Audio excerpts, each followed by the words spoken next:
After our interview with Reverend Billy Graham, he had lunch with President Bush 43. Now, we couldn't take you to the lunch, but this is the next best thing. President Bush went on the record about his meeting with Reverend Graham and much more.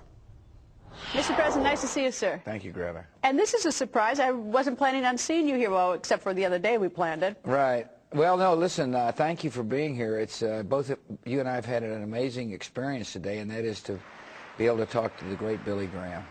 How was lunch, by the way?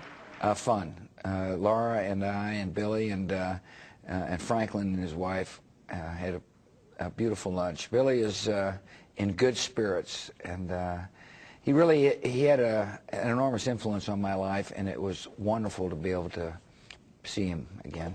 Well, you write about him, and the thing that the sentence that caught my attention was, "I was captivated by Billy." Yes, I was, and he had such a spirit about him. He's a gentle soul. I mean, here's one of the most famous people in the world, and in his presence, you realize how humble he is, and his humility, and obviously his love for God and Christ, can overwhelm the cynic. And I was a cynical person at the time, and his spirit overwhelmed me. Do you actually remember meeting him? Oh, absolutely. Yeah. What? Tell me.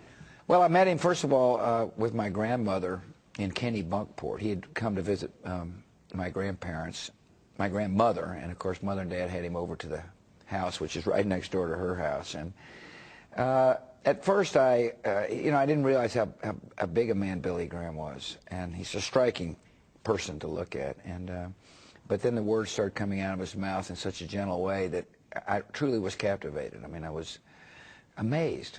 I wasn't sure what to expect, of course, and you know, in life you build up these images about somebody, and then when the reality is different from the image, it gets your attention. In this case, he got my attention. You know, I sort of get from reading the book, and tell me if I'm wrong, that at the time you were sort of a questioning young man, yes, and that meeting him sort of put you in a direction with less questions, with more certainty.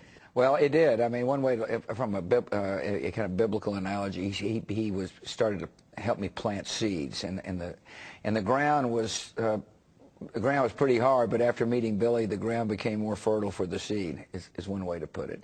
Now, he helped change my life. He truly did. And I was a questioning person. I was drinking a lot, and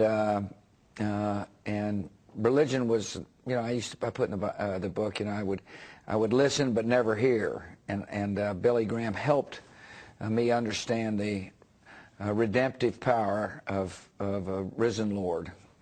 You know, it's so interesting. There are a lot of people who preach, but Reverend Billy Graham has affected millions. Any thought on, like, what's different about him? You know, it's just, one way to look at it is he is an effective messenger because of his charisma and his heart.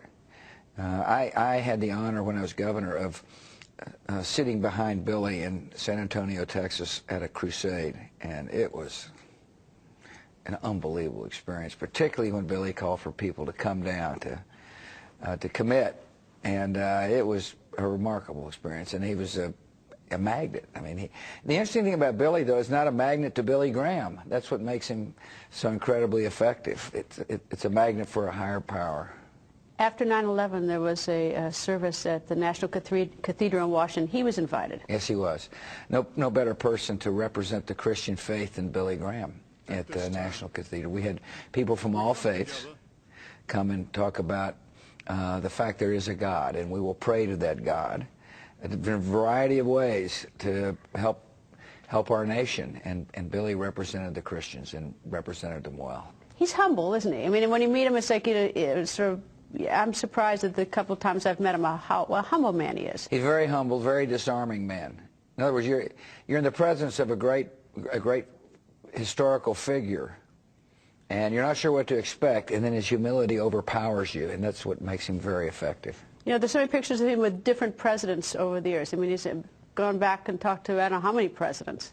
Well, which is great. I mean, look, Billy Graham will be a friend to every president because Billy Graham's mission is to spread the word, and you know, and he's willing to preach to the most powerful and the least powerful, and people want to be in Billy's presence. I mean, when I was president, I was thankful that Billy came to the White House to visit. He has no political agenda. He has an agenda of the Lord. You know, it's sort of interesting. You know, so many people are rightfully so in awe of the President of the United States, but I get sort of a sense that it's sort of interesting when the President is in awe of someone else. That's right.